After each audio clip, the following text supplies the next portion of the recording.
There are no accidents, there are only synchronicities. Every human is always on their chosen life path. Whatever arises is intended. That may seem like a harsh or insane suggestion when you look around at all the suffering in the world, or even at your own personal suffering. But everyone who incarnates as a human in any era has, with infinitely wise spiritual guidance to assist them, made the free will choice to do so in that particular time and place with great clarity of mind. You all have a divine purpose. Every child of God has a divine purpose, and that is to be yourself, the perfect being that God created. As humans within the illusion, that often seems not to be the case.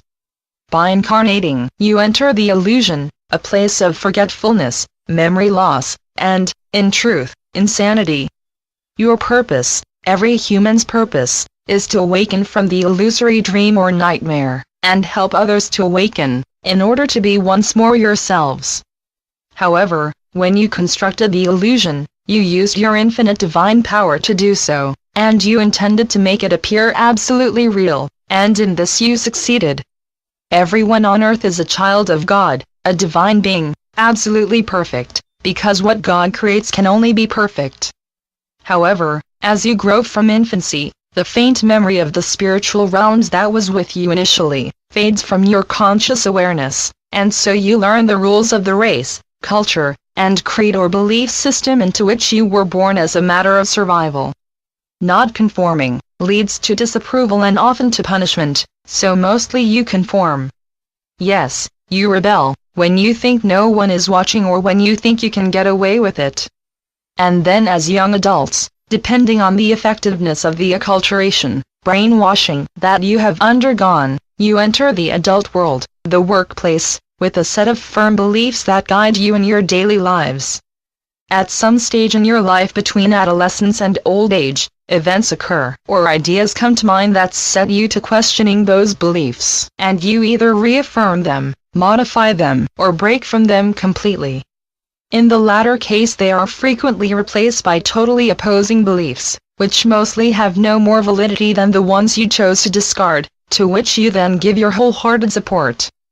Being a human and moving to awaken is a very difficult task, which is why you have so much assistance in the form of seemingly unforeseeable and unexpected meetings, relationships, events, or even catastrophes occurring in your lives, as well as the availability of unlimited assistance from those in the spiritual realms whose sole purpose is to watch over you, and respond instantly when you call on them for help. Your calls are always heard and always answered, but mostly your ability to hear is interfered with by the cacophony of distractions with which the illusion presents you constantly. Intense dissatisfaction with life will arise for some of you, dissatisfaction that it seems you can discuss with no one, because due to the common sense of inadequacy so many experience but cannot admit to, you never share with anyone those ingrained and deeply unsettling feelings, because everyone else seems to you to be so self-assured. Today, as the tsunami of love continues to intensify across the planet, more and more of you are opening to sharing those feelings of inadequacy. In doing so you are discovering the fact that not only are you in no way alone, everyone has similar feelings, but also that those feelings are invalid. By sharing them with others you realize that feeling inadequate is part of the human condition, part of the illusion, something with which you all have to deal, and in doing so it points you toward the spiritual path that has been waiting for you to acknowledge it. When you seek your path and turn toward Spirit, toward God, toward Source, unencumbered by unrealistic beliefs about sin and guilt, judgment, punishment, and hell, it is an initial kind of awakening. It means either that you have realized that God is love and that therefore there is no such thing as sin, guilt, or hell, or, having never bought into the fear of God mentality, you have realized the insanity of the world around you and have concluded that there must be a better way to live together, and that it has to be loving. And so, for the first time consciously, you set out along your own personal path to awakening. You have always been on it, you just had not realized it. For each one of you on earth there is only your own personal spiritual path. You cannot follow anyone else's and no one else can follow yours. Seeking assistance from wise humans who you can see are following a holy path, A way of life whereby they demonstrate love in action can be very helpful. Nevertheless, they can only offer suggestions, they cannot tell you what you need to do.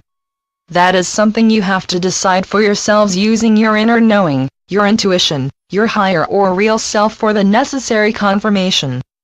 Guidance from mentors can greatly assist you and help you to avoid errors or pitfalls, but in the end the path you follow is solely your own, and to others it may appear strange, wrong, or even insane.